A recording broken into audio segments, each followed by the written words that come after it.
I know you've been critical of your own party on messaging and why they're not talking about the things that we know are resonating with voters. They do care about inflation and the economy and the border and crime, and yet you don't hear those things discussed. I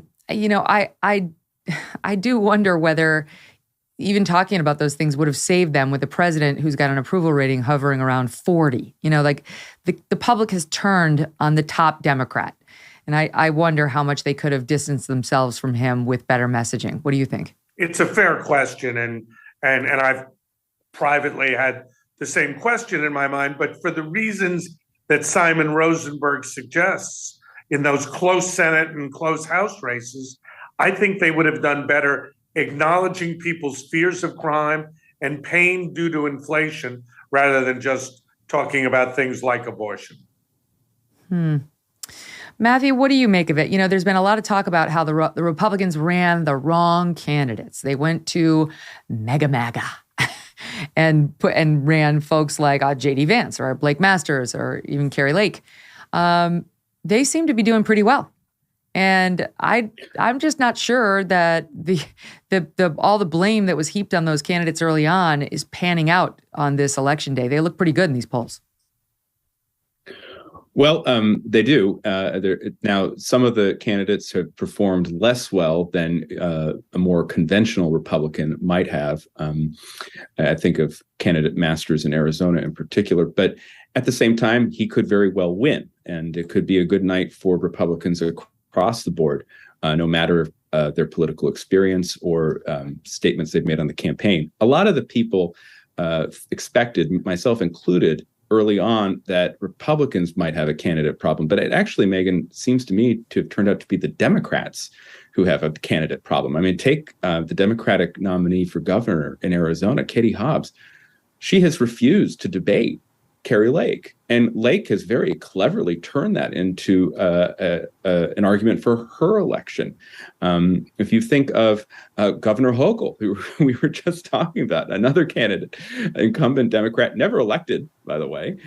She kind of fell into the job. I mean, she has just kind of had a very clumsy campaign for election. So I think the candidate quality can work both ways. And we've seen in some of these races where the Democrats are just not as strong as some of the Republicans are. There are a few Democratic House members, Abigail Spanberger, Alyssa Slotkin, Jared Golden in Maine, who, are quality candidates. They might be able to tough out the challenges. But the truth is, it does kind of start from the top, and that is that the weakest candidates on the Democratic side are not up for election, and that's President Biden and Vice President Harris. And the fact that they're ending their campaigns in places like Maryland or New York or Illinois, I think to me speaks volumes about the state of the Democratic Party headed into Election Day.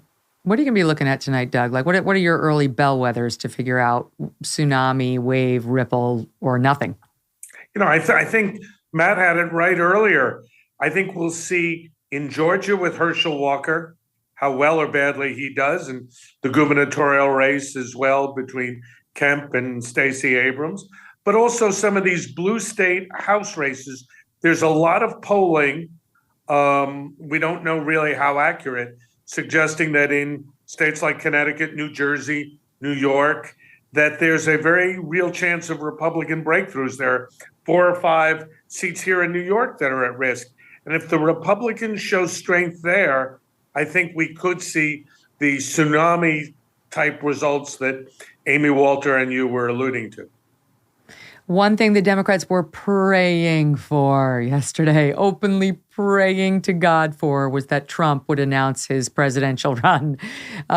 People on the far left, like Olbermann, were like, please, please help your party snatch defeat from the jaws of victory by announcing tonight. He didn't do it, but he did announce that he's going to make an announcement on November 15th.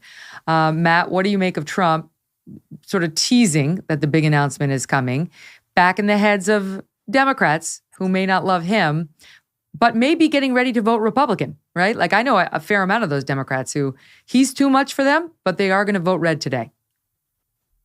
Yeah, I do think it was a good move by Trump not to announce yesterday. It was an example of him, I think, thinking in terms of the party rather than himself. But he's definitely going to try to claim credit for some of the Republican victories tonight. And I think he'll be effective in doing that, especially if some of these Senate candidates that he endorsed and really was the definitive figure in getting them the nomination sail through.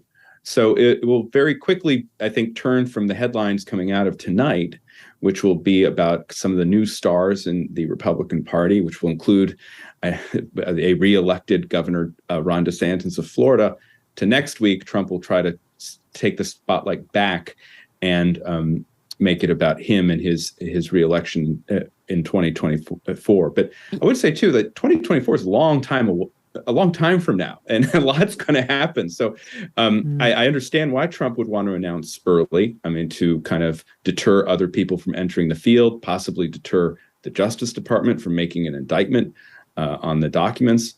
But at the same time, for Trump to simply announce, there's going to be some lag time, I think, before a campaign really starts, where he might be somewhat vulnerable. I don't know about you, but I have never been able to compost before. Didn't understand it, didn't know why you do it. Just always seemed too complicated and too much work. Wrong. Enter Lomi into my life and yours. Lomi allows you to turn your food scraps into dirt with the push of a button. It's fun. Lomi's fun. It's like a game in your kitchen that's actually good for the environment. Lomi is a countertop electric composter that turns scraps into dirt in under 4 hours. There's no smell when it runs. It's super quiet. And thanks to Lomi, now I have way less garbage every week. Instead, I turn that waste into nutrient-rich dirt that I can then feed to my plants.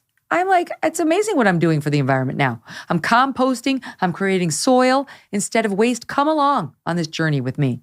I have a basically limitless supply of dirt now from my budding garden. And if you would like to start making a positive environmental impact like me and having a little fun with your food waste, your kids are going to love it too. Or if you just want to make cleanup after dinner that much easier, Lomi is perfect for you. Join me. Let's do it together. Head to lomi.com/MK.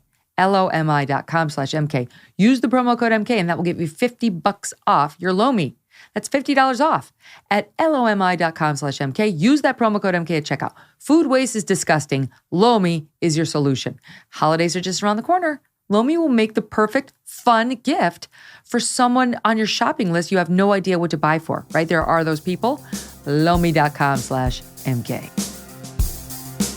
Hey, thanks so much for watching. If you like what you just saw, hit the subscribe button for more clips and full episodes.